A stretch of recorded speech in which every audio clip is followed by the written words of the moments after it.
अस्सलाम वालेकुम एवरीवन। उम्मीद करती हूँ कि आप सब लोग खैरियत से होंगे। तो आज हमारा बायो का 6 चैप्टर है बायो एनर्जेटिक्स, जिसका हमारे पास सेकंड टॉपिक है फोटोसिंथेसिस। इस चैप्टर के भी मैं साथ के साथ नोट्स बना रही हूँ ताकि आप लोगों को समझने में आसानी हो।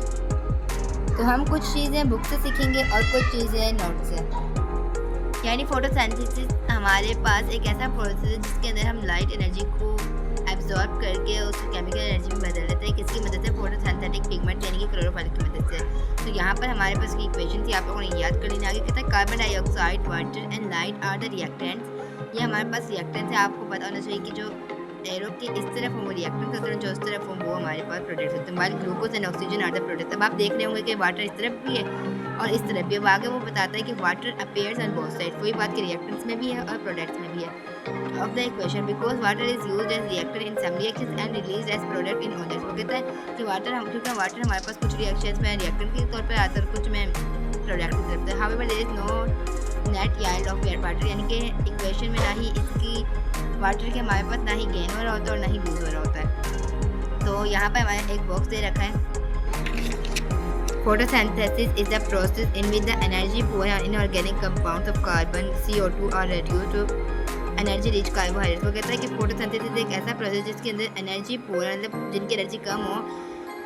अब कार्बन का हमारे पास जो इनऑर्गेनिक कंपाउंड होता है वो कार्बन डाइऑक्साइड होता है। तो आर रेड्यूस टू उसे हम रेड्यूस करते हैं ताकि हम उसे एनर्जी रिच कार्बोहाइड्रेट्स बना सकें। कार्बोहाइड्रेट यानी कि ग्लूकोज वगैरह बना सकें। आप लोगों को नोट्स से भी समझाऊंगी ताकि आप लोगों को कुछ चीज़ें यहाँ पर समझ में आ जाए और कुछ नोट्स में। तो आगे उसने हमें सेशन पॉइंट हमारे पास होता है क्या, ये बात आप अपने जहन में रख लें कि याद भी कर सकते हैं कि कंपनसेशन पॉइंट हमारे पास एक वो पॉइंट होता है जहाँ पर हमारे पास रेस्पिरेशन और फोटोसिंथेसिस का रेट दोनों इक्वल हो जाते हैं। अब आप कहेंगे ये कैसे मुमकिन है? क्योंकि फोटोसिंथेसिस तो दिन के टाइम होता है और रेस्पिरेशन ऑल टाइम होता है, यानी कि फोटोसिंथेसिस रात के टाइम तो होती नहीं है। तो ऐसा कौन सा वक्त है जब फोटोसिंथेसिस और रेस्पिरेशन आपस में बराबर हो जाए? तो वो डाउन एंड डस्क का टाइम है, मतलब कि गुरूब आफ्ताब से पहले और तुलुए आफ्ताब से पहले का जो वक्त होता है ना उसको हम कंपनसेशन पॉइंट कहते हैं। यानी कि जब सूरज तुलू हो रहा होता है ना तो हल्की हल्का अंधेरा होता है, तो उस टाइम को हम कहते हैं, मतलब पूरा सूरज अभी तुलू ना हुआ हो और ग्रुप आफ्ताब का यानी कि अभी पूरा सूरज ग्रुप ना हुआ हो, उस पॉइंट को हम कंपनसेशन पॉइंट कहते हैं। और वही ऐसा पॉइंट होता है जिसमें फोटोसिंथेसिस और रेस्पिरेशन का पॉइंट हमारे पास सेम आता है।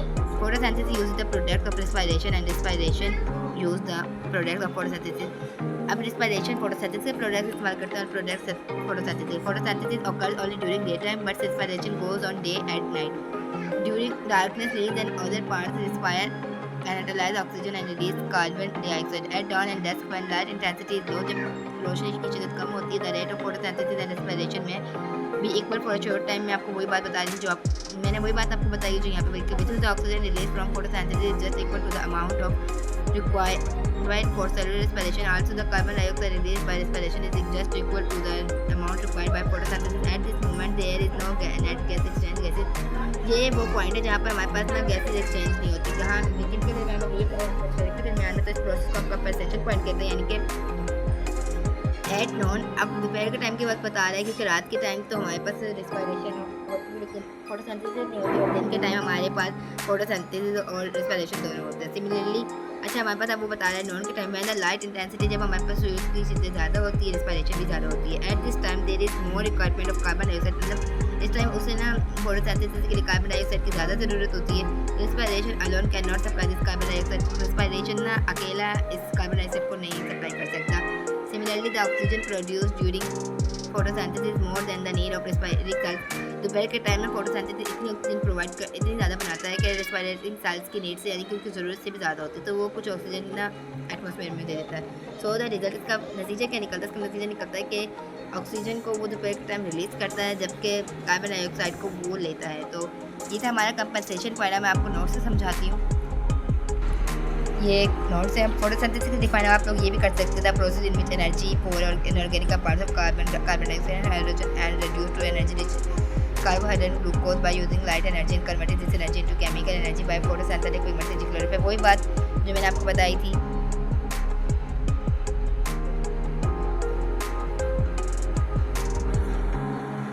यहाँ पे उसने कंपनसेशन पॉइंट की डिफाइन दी। The point when there is no net gases exchange, मतलब वो पॉइंट जहाँ पे हमारे पास गैसेज एक्सचेंज ना और रिलीव हो एटमॉस्फेयर के दरमियान कब dawn and dusk के दौरान. At this point, the rate of photosynthesis and the rate of respiration may be equal for a short time.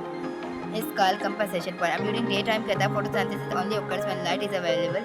Respiration occurs all the time. अब आपको तो पता है कि दिन के टाइम सिर्फ photosynthesis होती है और respiration भी होती है.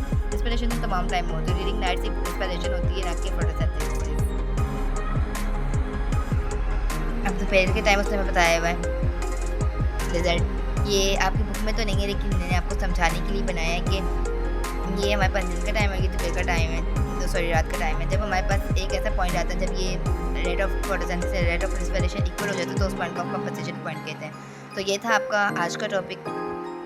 अब बढ़ते हैं अपने नेक्स्ट टॉपिक की तरफ, रोल ऑफ लाइट की तरफ. तो अब हम डिस्कस करते हैं रोल ऑफ लाइट को. Light plays are a crucial role in photosynthesis, providing the energy required to drive the chemical reaction that transform simple molecules into complex organic compounds.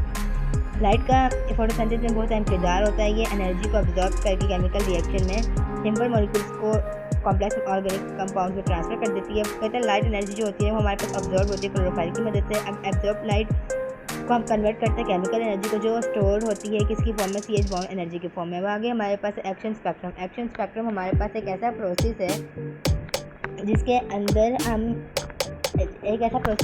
हम ये देखते हैं कि फोटोसिंथेसिस के ऊपर डिफरेंट वेवलेंथ ऑफ लाइट कैसे effectiveness करती हैं, किस लाइट ऑफ वेवलेंथ की ज़्यादा इफेक्टिवनेस है फोटोसिंथेसिस पे. यानी कि इसकी डिफाइन हम लोग ऐसे कर सकते हैं, a graph that shows the effectiveness of different wavelength of light in driving the process of photosynthesis. वैसे मैंने इसके नोट्स बनाए, आप लोग वहाँ पे देख सकते हैं. तो photosynthetic pigments absorb different wavelength of light at different rate. Photosynthetic pigments different तरह की वेवलेंथ ऑफ लाइट को ऑब्जर्व करते हैं. The different wavelength also differently affect photosynthesis. Different wavelength of light differently affect करते हैं photosynthesis. The effect of different wavelength of light determined in terms of action spectrum. हम इस different wavelength of light के असरात को कैसे major करते हैं, वो हम एक्शन स्पेक्ट्रम की वजह से करते हैं. फॉर गेटिंग एक्शन स्पेक्ट्रम में हमें ना प्रोसेस बता रहा है कि कैसे बनता है. Of light are is illuminated with different colors of light one by one, while providing each color the rate of photosynthesis is measured by measuring the amount of oxygen emitted from leaves. तो जैसे हम action spectrum को कैसे बना सकते हैं, तो हम इसको डिफरेंट वेवलेंथ को करके फिर उससे बना सकते हैं. The data is plotted in a graph called action spectrum. The first action spectrum was made by German biologist T.W. इंजलमैन इन 1883. वो कहता है फर्स्ट एक्शन स्पेक्ट्रम हम बनाई थी इंजलमैन ने 1883 में. He work on the photosynthetic pigments of spirogyra when the cells. इसने photosynthetic pigments spirogyra के ऊपर काम किया था, स्पायरोगाइरा के ऊपर. When the cells of filament of spirogyra were illuminated with different wavelength of light. उसने ना स्पायरोगाइरा के छोटे छोटे हिस्से को ना डिफरेंट वेवलेंथ में रखा था. मैक्सिमम फोटोसिंथेसिस ऑफ इसने देखा कि उसके अंदर ना जो फोटोसिंथेसिस हो रही है वो बहुत मैक्सिमम हो रही है, ज़्यादा हो रही है. तो cells which receive blue and बहुत सारे जिन्होंने blue and green spectrum of light ली थी, उन्होंने उसका नतीजा ये निकला कि उनके अंदर ऑक्सीजन ज़्यादा इमेज हुई, यानी कि उनके सेल्स से ऑक्सीजन ज़्यादा खाली थी. ये नोट बना रखी है मैंने आपके लिए रोल ऑफ लाइट.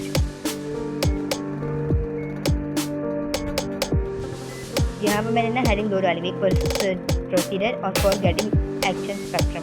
आप इन दोनों में से कोई एक डाल सकते हैं. यहाँ पर भी ऐसे करा है, discovery of first action spectrum की वजह आप वर्क ऑफ इंगलमैन भी देख सकते हैं या ऊपर वाली लाइन भी देख सकते हैं. तो ये था हमारा आज का टॉपिक. उम्मीद करती हूँ कि आप लोग को समझ में आ गया होगा. इंशाल्लाह फिर मिलेंगे नेक्स्ट टॉपिक के साथ. ओके, अल्लाह हाफिज़.